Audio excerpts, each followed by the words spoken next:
JJ Popcorn Talk.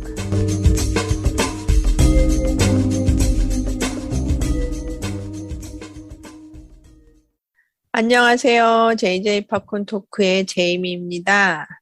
오늘은 좀 스페셜한 게스트분을 모셔봤는데 앞으로는 좀 자주 인사를 나눌 수 있으면 좋겠네요.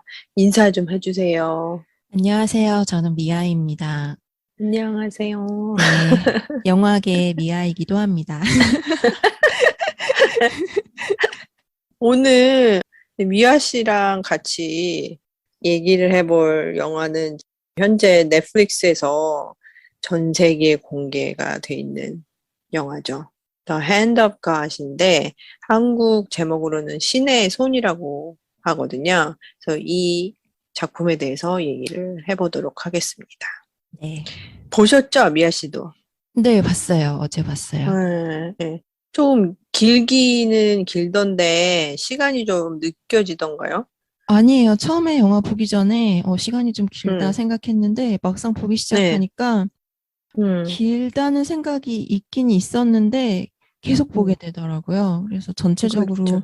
네, 네. 되게 빠져서 봤어요. 끝까지. 이게 페이스가 막 빠르거나 막 액션이 많거나 이런 영화가 절대 아닌데 그렇게 막 시간이 느껴지고 그런 영화가 아니어서 네, 그게 좀 맞아요. 신기하긴 했었어요. 네, 저도 그렇게 느꼈어요. 그래서 이 작품이 굉장히 솔직히 말하면 조금 느긋한 그런 느낌이 많은 영화인데도 지루하다 뭐 이렇게까지 느낀 적은 없었던 것 같아요. 예, 맞아요. 저도 재미있는 특별한 일이 막 진행되는 건 아닌데 왜 이렇게 시간이 빨려 들어갈까 생각해 봤더니 그 사람들의 삶 속에 같이 들어가서 보는 것 같은 막 되게 황당하면서도 생생하면서도 막 그런 실감이 나는 것 때문에 그런 것 음, 같아요. 그러면은 이 영화에 대해서 잠깐 소개를 하고 본격적인 이야기를 시작해 보도록 하겠습니다. 감독이 파올로 소렌티노라고 전에 2013년에 아카데미상을 수상한 The Great Beauty라는 영화를 감독한 감독님이거든요. 근데 음, 오래간만에 영화를 만들었어요. 그동안에는 한 몇 년 동안 계속 HBO에서 방송이 됐던 더 영 pop하고 더 뉴 pop이라는 시리즈를 만들었었거든요. 네. 그래서 오래간만에 영화를 만들어서 이게 좀 반가웠던 작품이고, 이 작품에서는 본인의 성장통을 겪었던 과거 이야기를 좀 많이 녹여서 만든 작품이 되겠죠. 그래서 찾아봤더니 실제로 이분도 뭐 어렸을 때 많이 어려움을 겪으신 분이더라고요. 그래서 이 음, 영화를 보면은 굉장히 화목한 대가족 집안에서 자라다가 갑자기 큰일을 겪으면서 지금 현재 우리가 볼 수 있는 감독님이 되신 분이죠. 그 음, 과정을 담은 이야기가 되겠는데 배경이 그래서 1980년대 이탈리아, 그것도 나폴리가 되겠습니다. 그래서 당시에 축구의 전설이라고 불리던 마라도나가 나폴리단으로 이적 소식이 들려오면서 아, 이게 기다, 아니다, 막 이런 얘기가 분분했었죠.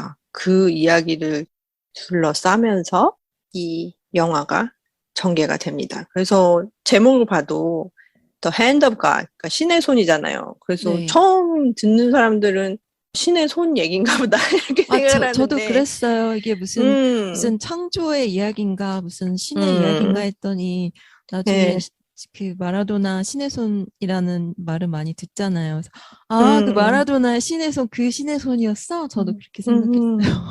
그러게. 그래서 영화를 보신 분이나 아니면 미리 찾아보신 분이거나 이런 분들이나 알지, 이 신의 손이 왜 이게 뭐 종교에 대한 이야기인가? 뭐 이런 생각도 하고 그러거든요. 근데 네. 잘 보면은 그것이 아니다. 상당히 축구에 집중을 하고 있는 이탈리안들의 그 당시 사회상을 잘 보여주는 그런 제목이라고도 할 수 있는데 배경이 이탈리아니까 솔직히 그 촬영 감독이 잘하는 감독이긴 해요. 계속 같이 작업을 하고. 네. 그 다리오 디 안토니오라는 분인데 그레이트 뷰티도 같이 찍으셨거든요. 음, 근데 이거는 좀 약간 사기캐야.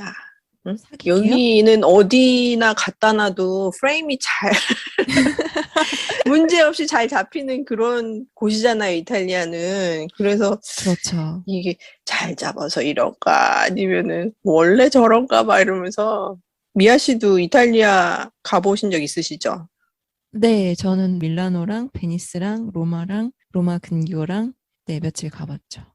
저도 로마하고 피렌체를 가봤었는데, 아니, 그냥 아무 데나 사진 찍어도 다 무슨 엽서같이 나오더만요. 그래서 무슨 영화를 찍으면 그냥 이태리에 와가지고 찍어야 되는 거 아닌가? 막 이런 생각을 한 적이 있었거든요. 네. 그래서 이 영화 전체가 굉장히 아름답습니다. 네, 근데 집안에서 찍어도 그렇고. 네, 음, 아름다움도 그런데 저는 처음부터 음, 계속 영화 보면서 움직임이 음, 눈에 되게 많이 들어오더라고요. 어떤 면의 움직임이요? 그러니까 카메라가 되게 많이 음, 움직이더라고요. 그러니까 보통 음, 이렇게 무슨 가족을 다루거나 뭐 어떤 네, 지역의 역사가 개입하거나 이런 거는 음, 약간 이렇게 카메라 고정시켜 놓고 뭐 롱테이크로 찍는다든지 막 이런 음, 식으로 미장센 구성을 하고 이런 경우가 많은 것 같은데 음, 이거는 카메라가 계속 움직이는 게 느껴졌어요.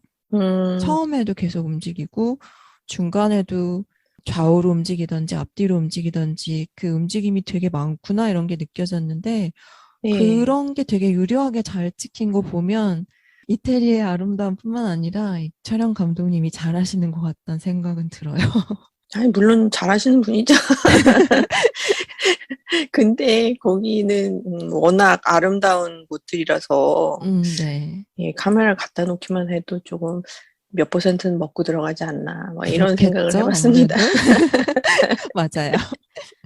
제가 유일하게 이탈리아를 배경으로 한 영화 중에서 야, 진짜 별로 안 좋아 보인다, 막 이렇게 생각했던 그런 작품은 로베르토 사비아노라는 저널리스트 겸 극작가가 있거든요. 근데 네. 이분이 2006년에 그 나폴리를 중심으로 활동하는 굉장히 유명한 이탈리안 마피아가 있어요. 네. 카모라라고. 이 카모라에 대해서 집중 취재를 해서 쓴 고모라라는 책이 있거든요. 카모라, 고모라?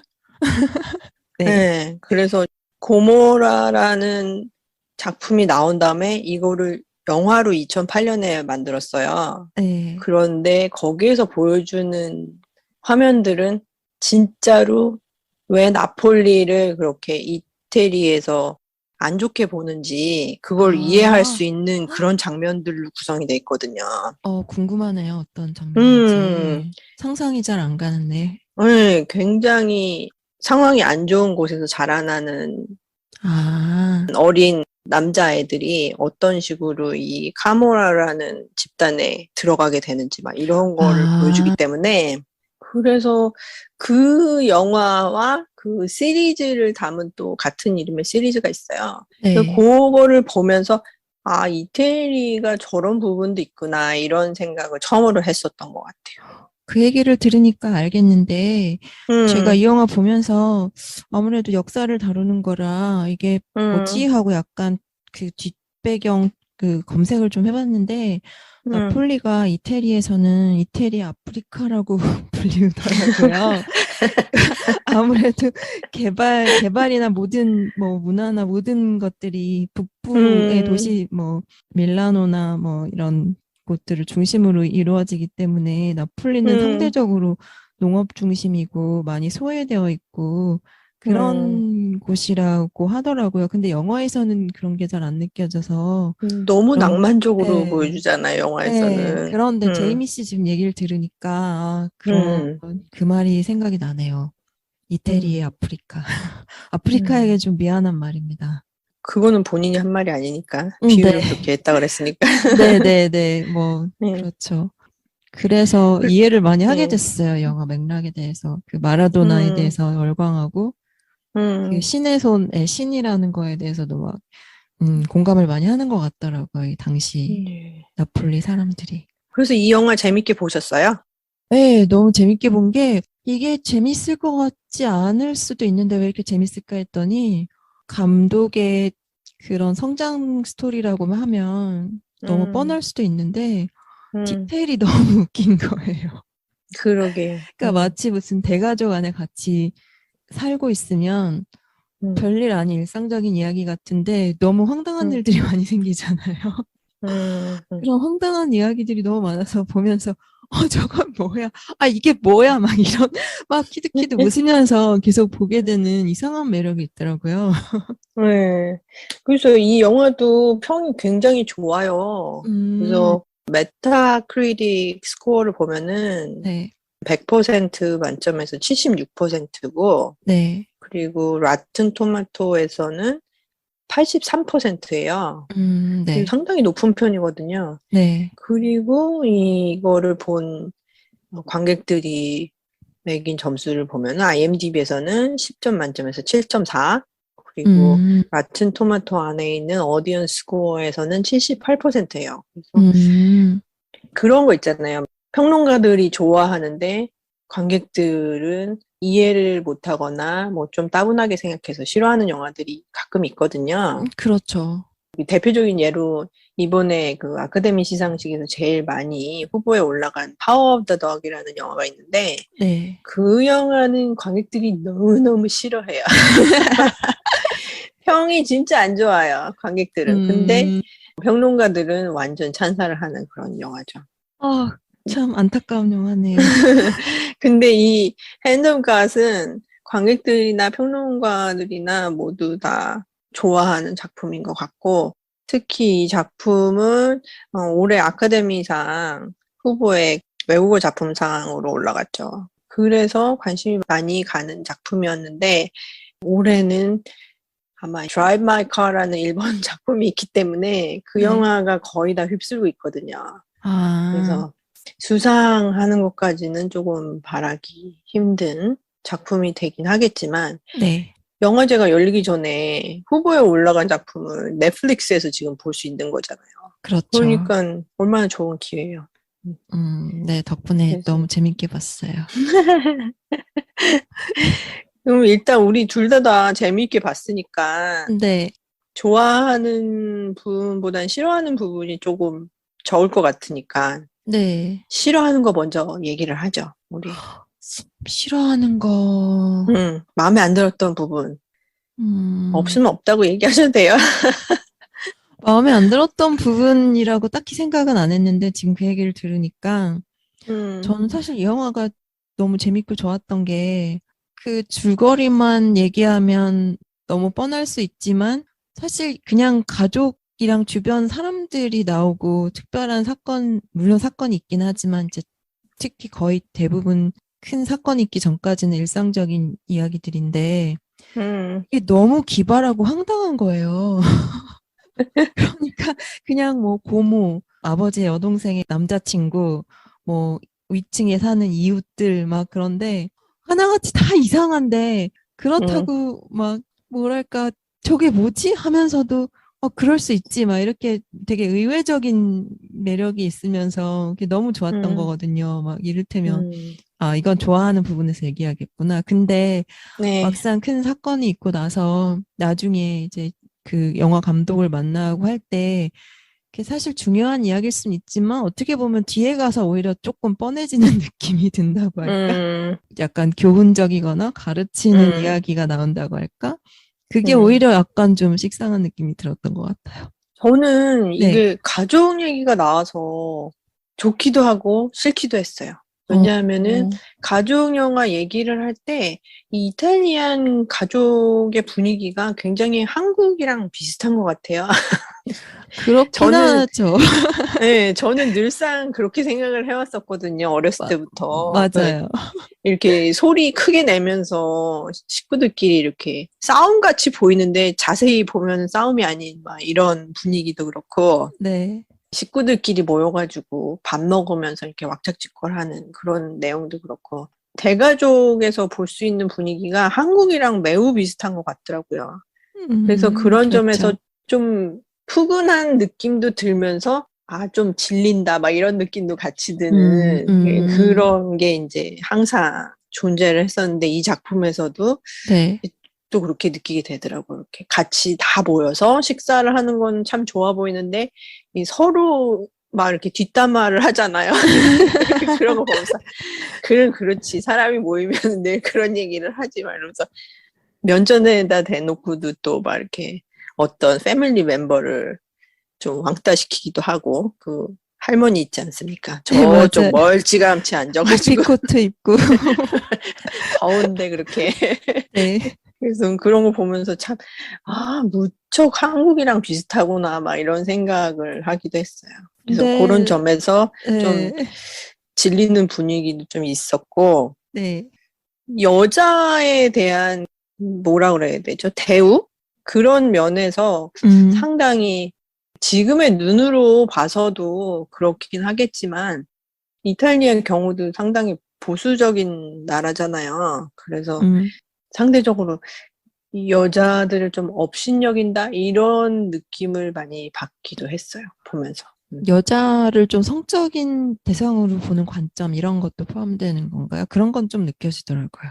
예, 그런 것도 그렇고 네. 일단 대가족을 거느리는 어머니가 되지 않은 이상 늘상 그런 눈초리를 피하기 힘든 뭐 그런 분위기라는 게 느껴졌었거든요. 영화를 보면서. 그래서 제가 그러니까 이탈리아에 피렌체에 놀러 갔을 때였는데 그때가 막 미투 사건이 확산되고 있을 때였거든요. 네. 그래서 여기저기에서 폭로가 막 나오고 있었는데 아시아 아르젠토가 또 미투 관련해서 얘기를 한 부분이 그 당시에 크게 보도가 됐었는데 네. 분위기가 어땠었냐면 상당히 아시아 아르젠토를 비난하는 쪽으로 미디어가 가더라고요. 그래서 같이 가서 머물던 그 가족 내에서도 그런 얘기를 상당히 비판적으로 하더라고요. 특히 아시아 아르젠토 경우에는 성추행을 당한 후에도 자신의 커리어를 위해서 다시 그 사람을 찾아가야 했었다 뭐 이런 내용이 보도되면서 네. 훨씬 더 안 좋게 보도가 되는 거예요. 저는 미국에서 온 입장에서 늘상 이게 피해자 측에 서서 좀 많은 것을 이해하려고 그러는 쪽에 익숙해 있잖아요. 그렇죠. 그런 미디어 보도도 그렇고. 그런데 이 이탈리아 쪽에서는 그렇지 않은 부분을 본 거라서 이게 보수적인 건지 아니면은 생각하는 게 그러면 달라서 그런 건지 굉장히 황당했던 그런 기억이 나거든요. 거기서는 성추행 가해자의 편을 든다는 얘기인가요? 아니, 제가 뭐 이탈리아어로 나온 신문을 보거나 뉴스를 네. 제대로 듣지는 못하고 그 친구들을 통해서 들었기 때문이긴 하지만 네. 정황상으로 보면은 다시 돌아간 거 아니냐, 그건 너의 초이스 아, 아니냐, 이런 아, 식으로 아, 얘기가 나오는 것 같더라고요. 근데 아, 같은 얘기를 미국 쪽에서는 그거를 자기의 커리어 때문에 또 다른 작품을 하기 위해서 어쩔 수 없이 거기 찾아가야 했던 그 사람의 심정은 얼마나 아팠겠냐, 이렇게 보도를 했거든요. 그러니까 그게 그러네요. 너무 차이가 나는 거잖아요. 그래서 그렇네요. 제가 솔직히 피렌체에서 머물면서 여기 너무 아름답다. 여기에서 살 수도 있을까? 뭐 이런 생각을 잠시 하다가 화들짝 깼죠. 그 사건 때문에. 아무리 아름다워도 여기는 아닐세 이러고선 왔던 기억이 나거든요. 그래서 그 생각이 이 영화를 보면서 나는 거예요. 특히 그 이모 캐릭터 있잖아요. 파트리치아. 네. 파트리치아는 진짜 너무 고생을 많이 한 캐릭터인데 자기 언니마저도 이해를 잘 못 해주잖아요. 그리고 상당히 미쳤다는 표현을 자주 쓰던데 그런 면에서도 많이 좀 홀대를 당했다는 생각이 들고 그래서 여자에 대한 대우가 많이 아쉬웠던. 아, 그럴 수 있겠네요. 예. 그래서 보면서 막 와 거품 물겠다 막 이러면서 봤던 기억이 납니다. 그 장면들이 나올 때마다. 예. 그렇군요. 또 마음에 안 드는 부분이 있으셨어요? 아니요, 그렇게까지 마음에 안 드는 건 없었어요.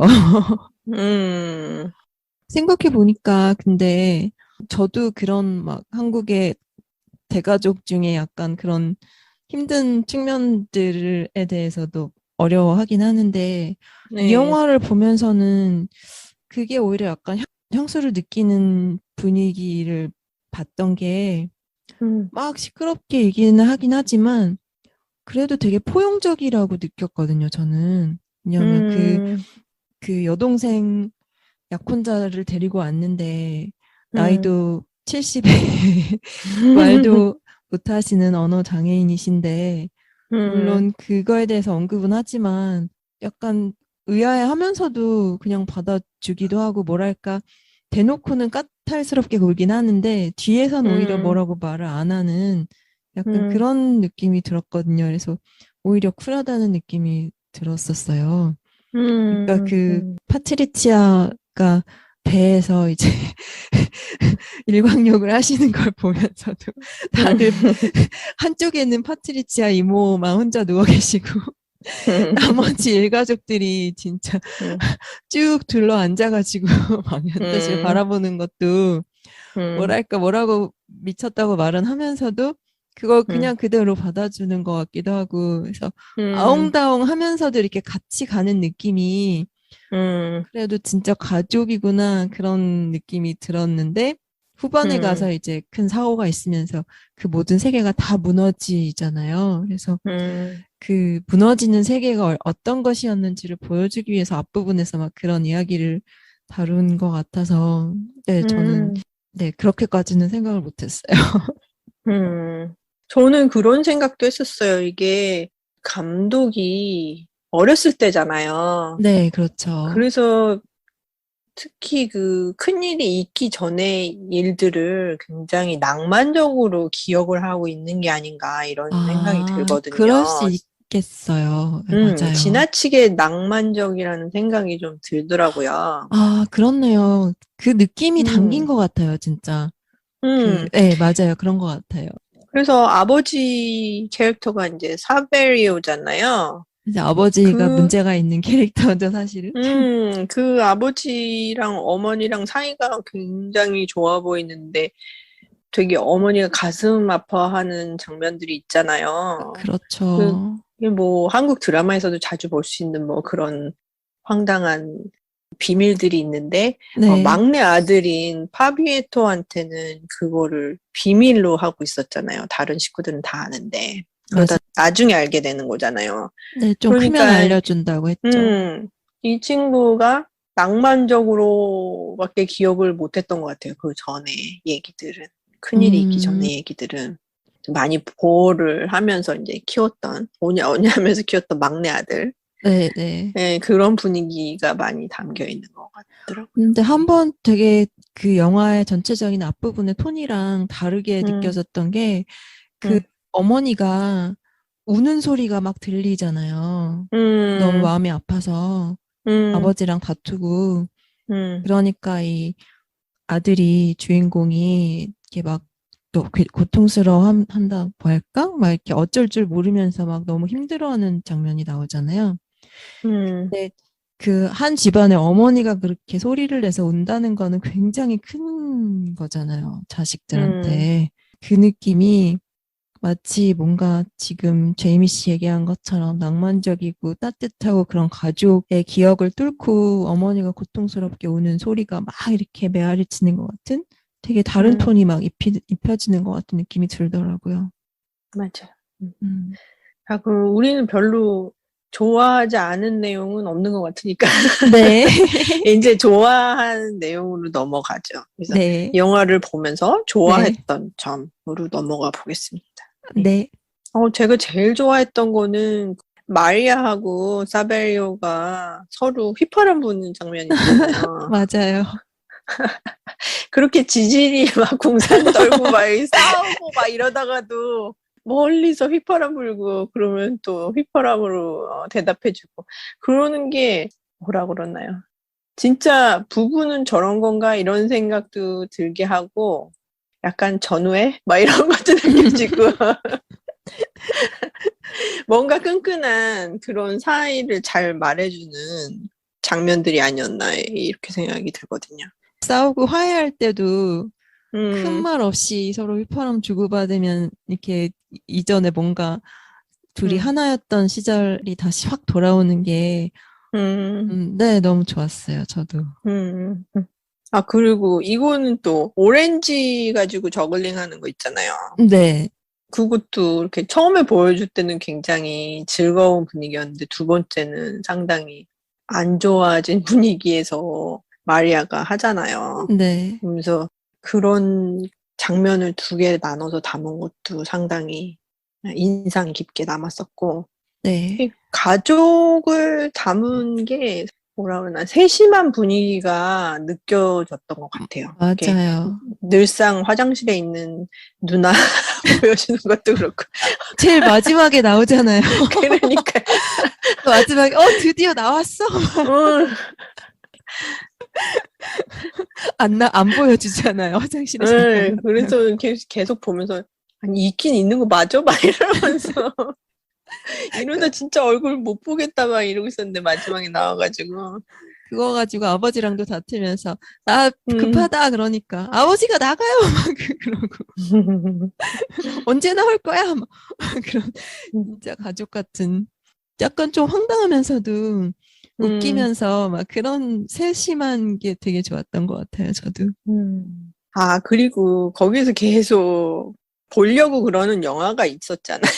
네, 그 Once Upon a Time in America인데 이 네. 영화를 보려고 그러는데 뭔 일이 생겨가지고 계속 못 보다가 결국은 못 마지막까지 못 보자, 보고선 그것도 VHS 테이프로.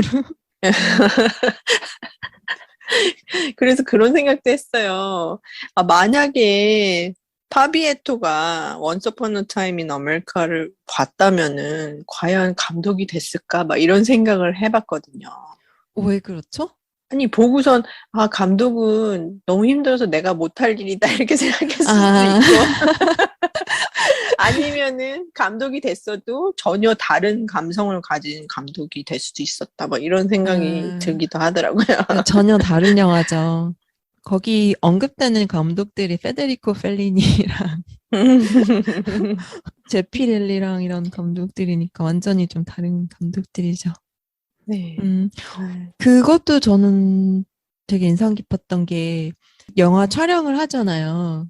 네. 그 나폴리에서. 근데 그 촬영하는 음, 장면이 광장에서 사람이 허공중에 거꾸로 매달려서 너무나 음, 초현실적으로 이렇게 음, 떠서 내려오는 장면이잖아요. 음, 그것도 어떻게 보면 크게 설명을 안 하고도 이게 어떻게 보면 지금 제이미 씨 말한 것처럼 원스 어폰 어 타임 인 아메리카하고는 완전히 다른 쪽에 있는 종류의 영화죠. 영화 장르이죠. 그래서 맞아, 맞아. 나중에 이제 저는 그걸 보고 그 감독을 만나서 음, 파비에토가 저는 영화가 그렇게 자기의 감정과 이야기를 전할 수 있는 거라는 걸 그때 보고 알았다. 막 이런 얘기를 하잖아요. 이게 너무 좋았던 것 같아요. 아, 그리고 그 네. 허공 중에 사람이 내려오는 그걸 보면서 저는 황당하게 그 음, 알렉산더 맥퀸이라는 디자이너를 다룬 음, 다큐멘터리가 있는데 네. 저는 사실 뭐 그런 명품 브랜드 디자이너는 잘 모르지만 음, 그런 작업을 하는 사람들의 세계가 궁금해서 그런 다큐가 있으면 좀 보는 편이거든요. 근데 알렉산더 아, 맥퀸 다큐를 보면서 음, 아, 진짜 디자이너가, 패션 디자이너가 아티스트구나라는 거를 처음 알았어요. 그래서 음, 알렉산더 맥퀸 그 뭐라고 하죠? 런웨이 패션쇼 같은 거? 장면들이 많이 나오는데 그게 완전히 자기의 감정과 세계관을 다룬 퍼포먼스 같이 연출을 할 수도 있더라고요.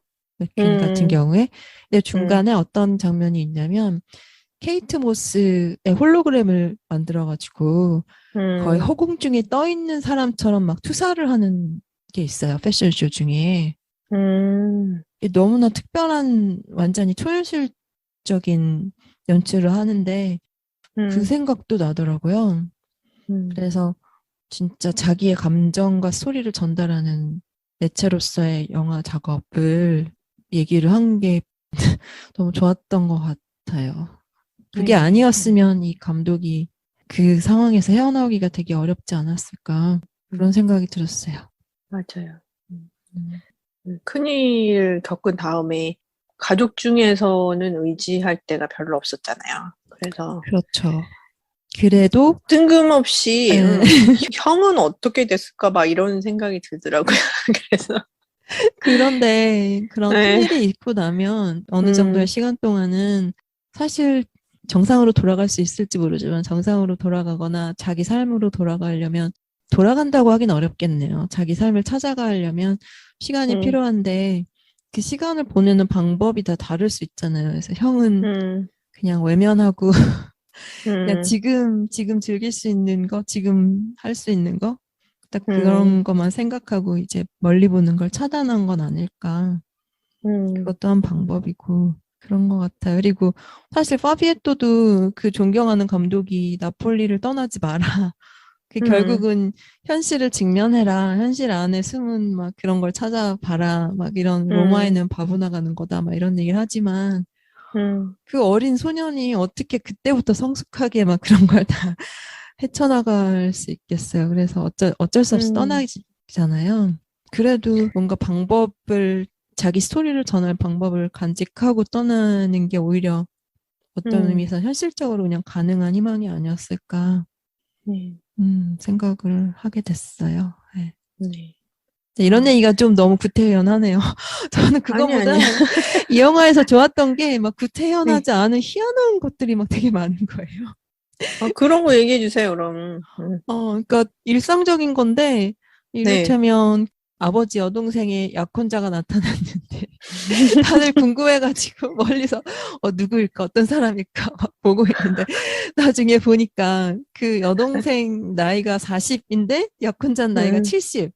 근데 음, 70인 것뿐만이 아니라 다리도 좀 저시는 분인데, 음, 그런데 거기까지도 그런데 알고 보니까 음, 말하시는데 좀 불편이 있으신 분이어서 뭐라고 하죠? 음성 장치를 통해서 말씀하시는 음, 분인데 사실 그게 문제가 아니라 네. 그런 분이면 어떻게 보면 되게 편견을 가지고 막 반대를 할 수도 있잖아요. 한국 가족 같은 음, 경우에는.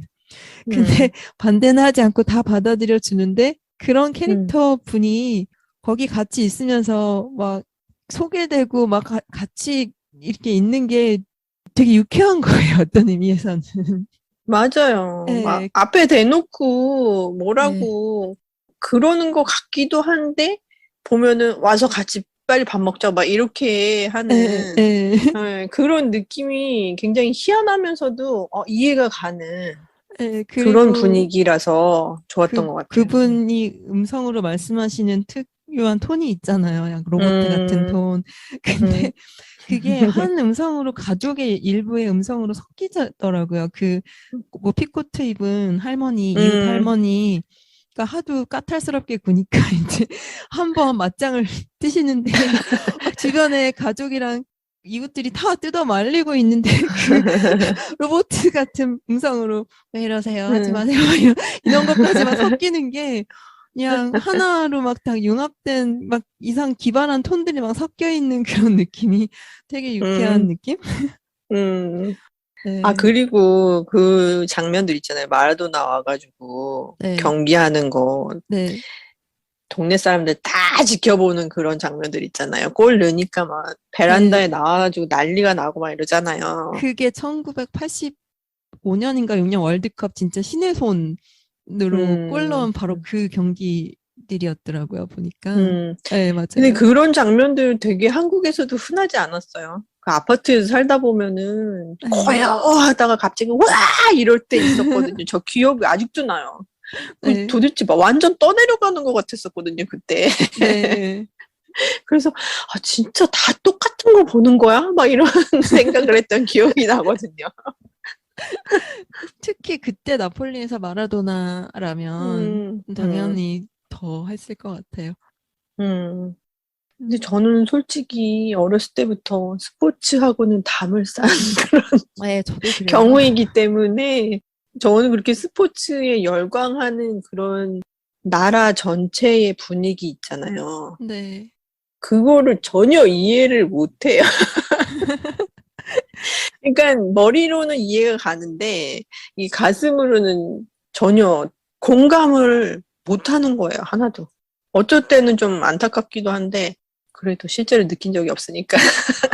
저도 그런데 사실 네. 1980년대 나폴리랑 마라도나 신의 손이랑 이런 걸 제가 잘 몰라서 검색을 좀 음, 해보니까 이게 음, 그냥 스포츠 경기가 아니라 이를테면 음. 우리나라로 치면 시대가 좀 이상하긴 하지만 이순신 장군이 나타나가지고 적을 다 물리치고 있는 걸 현장 중계를 보는 것 같은 약간 그런 의미일 것 같더라고요. 음. 아, 그리고 신의 손 얘기가 나왔으니까 그런데 이게 신의 손이 음, 영화를 보다 보니까 네. 당연히 마라도나의 그 월드컵의 신의 손 얘기기도 하지만 중간에 페데리코 펠리니 인터뷰 얘기가 나오는데 음, 인생이 역 같다는 얘기가 나오잖아요. 그래서 영화는 아무것도 아니고 도피다. 현실로부터 음, 도피고 그런 얘기가 나오는데 음, 그게 신의 손이라는 게 그 사람들의 운명을 좌지우지하면서 음, 네, 사람이 뭐 살고 죽고 뭐 인생의 일들이 일어나고 막 음, 그런 뜻도 포함이 되어 있는 것 같더라고요. 그래서 음, 결국은 그걸 통해서 감독이 감독으로 탄생하는 성장하는 음, 그런 역 같은 현실의 음, 이면에 있는 그런 것들을 지칭하는 것 같기도 하더라고요. 그러니까 이중적인 의미가 있는 것 같아요, 신의 손이. 근데 이렇게 가만히 보면은 이 감독이 파비에토라는 캐릭터로 묘사가 되긴 했지만 네, 이 어렸을 때 나폴리를 떠나는 거잖아요. 그렇죠. 본인의 새로운 삶을 위해서. 그랬기 때문에 나폴리를 이렇게 낭만적으로 지금 나이 든 후까지 그릴 수 있는 게 아닌가 하는 생각이 드는 장면 중에 하나가 그 네, 담배 밀수하는 친구가 맞아, 있잖아요. 맞아요. 어떻게 하다 보니 친구까지 그 됐는데, 사람이랑 친구가 된 것도 너무 황당해. 음, 요게 바로 그 나폴리의 단면적인 그런 범죄 세계를 보여주는 이야기였거든요. 근데 아, 이게 상당히 넓게 퍼져 있었는데, 이것마저도 파비에토는 굉장히 낭만적으로 기억을 하는 거잖아요. 그렇죠. 예, 그 친구가 결국에는 이제 안 좋게 되기는 하는데, 그 친구와 마지막 대화도 굉장히 낭만적으로 끝내잖아요. 그러니까 음, 보트를 타고 갈 때 소리를 이렇게 흉내를 음, 내면서 그걸로 끝이 나는 걸 보면서, 굉장히 선택적으로 모든 거를 받아들일 수 있는 시기에 떠난 게 아닌가 하는 생각이 들었어요. 어떤 의미에서 그래서 맞아요. 이렇게 낭만적인 영화를 지금 나이가 든 후에도 만들 수 있지 않은가. 왜냐하면 더 그레이트 뷰티도 그렇고 이 상당히 그러니까 아름답고 낭만적이고 조금 이렇게 나긋나긋하고 막 이런 나른한 느낌이 드는 영화들을 잘 만들거든요, 이 감독이. 그래서 네. 계속 나폴리에 남아 있었다면 이분이 혹시 고모라를 감독하지 않았을까 이런 생각도 들고 그랬거든요. 어떤 의미에서는 그러니까 음, 페데리코 펠리니 영화 얘기도 하는데 네. 어떻게 보면 이게 일부는 좀 환상적으로 각색이 된 장면이 아닐까 하는 생각도 드는 게 음, 그 카프리 섬에 이제 보트를 타고 가잖아요. 그 담배 음, 밀수하던 친구를 따라서 갑자기. 음, 근데 가보니까 아무것도 없고 둘이 조용히 앉아 있는데 멀리서 되게 음, 키가 작으신 분이랑 음, 모델 같은 키 큰 금발 미인이랑 음, 음, 따각따각따각 걸어가는 장면이 있는데 그 키 작으신 신사분은 뭐 세계 최고의 갑부고 그 금발 미녀분은 그 아마 애인일 텐데 그런 음, 것도 어떻게 보면 되게 비현실적으로 보이는 약간 꿈꾼 장면의 일부일 수도 있다는 약간 그런 느낌도 들더라고요. 음, 어떻게 보면 이것도 굳이 나눌 필요는 없지만 음, 현실하고 지금 제이미 씨 얘기한 것처럼 약간 필터링된 현실이나 어떤 의미에서는 어릴 때 약간 환상이 현실인지 아닌지 막 섞인 거랑 막 이런 게 막 섞인 것들이 이어져서 만들어진 건 아닐까? 그런 생각도 잠깐 드네요. 맞아요. 그리고 넷플릭스에서 보면은 이 신의 손이랑 같이 볼 수 있는 게 있잖아요. 그 아, 그 다큐멘터리 짧은 게 있는데, 8분짜리 감독님이 예, 그 나폴리 다시 방문하셔서 말씀하시는 영상. 예, 그게 신의 손? 소렌티노 감독의 나폴리 여정이라는 8분짜리 스페셜 영상이 있는데, 네. 요거를 보면은 아직도 이 감독은 나폴리를 상당히 사랑스러운 눈으로 바라보고 있다. 이걸 느낄 수가 있죠. 뿐만 아니라 마라도나는 인간이 아니고 신성한 존재다라고 생각하는 것도 느낄 수 있죠. 네. 근데 실제로 그 극 중에서 나오는 일이 진짜 그 이유 때문에 이렇게 벌어진 일이라면은 그렇게 믿는 게 이해가 가긴 해요. 네. 그런데 제가 그 네. 웹서치를 하면서 정확한 이름이 맞는지 모르겠는데 그 마라도나가 나폴리에서 정말 최고의 시절을 보내고 서서히 이제 쇠퇴기로 접어들더라고요. 근데 그 이유가 음, 나폴리에서 깽단, 그게 아마 지금 제이미 씨 말씀하신 그 깽단 같은데 음, 그 깽단에서 그 음, 코카인하고 그 안 좋은 것들을 많이 향락의 세계로 이끌어가지고 거기에 음. 빠져서 마라도나가 이제 몰락하기 시작했다는 글도 있더라고요. 그래요. 그래서 거기까지는 몰랐었네. 그래서 아마 나폴리에 지금 말씀하신 그 뭐라고 하셨죠? 그 갱 이름이 고모라에서 다룬 갱 이름. 카모라. 카모라였던 것 같아요. 그 카모라 때문에 몰락이 시작됐을 수도 있거든요. 그래서 음, 어떻게 보면 좀 아이러니한 게 마라도나는 정말 최고의 축구 선수고 음, 거의 신성한 존재로 나폴리에서 인식되고 있지만 음, 나폴리의 그 어두운 측면 얘기하셨잖아요. 그래서 그것 때문에 음, 오히려 또 몰락한 현실이 이제 뒤에 같이 있는 그런 마라도나도 이 영화처럼 음. 나폴리처럼 그렇구나 이런 생각이 좀 드네요.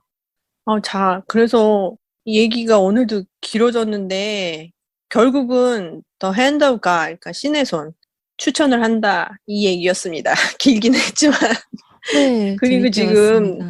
예, 당장 넷플릭스에서 보실 수 있으니까, 한글 자막도 잘 돼 있는 것 같더라고요. 네, 그래서, 잘 돼 있어요. 자막으로 보시면은 상당히 쉽게 접하실 수 있으니까, 오스카 시상식 전에 보실 수 있으면 좋을 것 같아요. 예. 네, 그럼 지금까지 오랜 시간 동안 들어주셔서 너무 감사하고요. 다음 에피소드에서 더 좋은 토픽을 가지고 찾아뵙도록 하겠습니다. 그리고 미아 씨 오늘 너무 감사드립니다. 제 영화계 미아라 영화를 잘 모르는데 덕분에 좋은 영화 얘기를 나눠서 좋았습니다. 예, 우리 자주 보아요. 네, 그래요. 그러면 즐거운 하루 되시고 다음 에피소드로 또 찾아뵙도록 하겠습니다. 감사합니다. 안녕히 계세요. 감사합니다.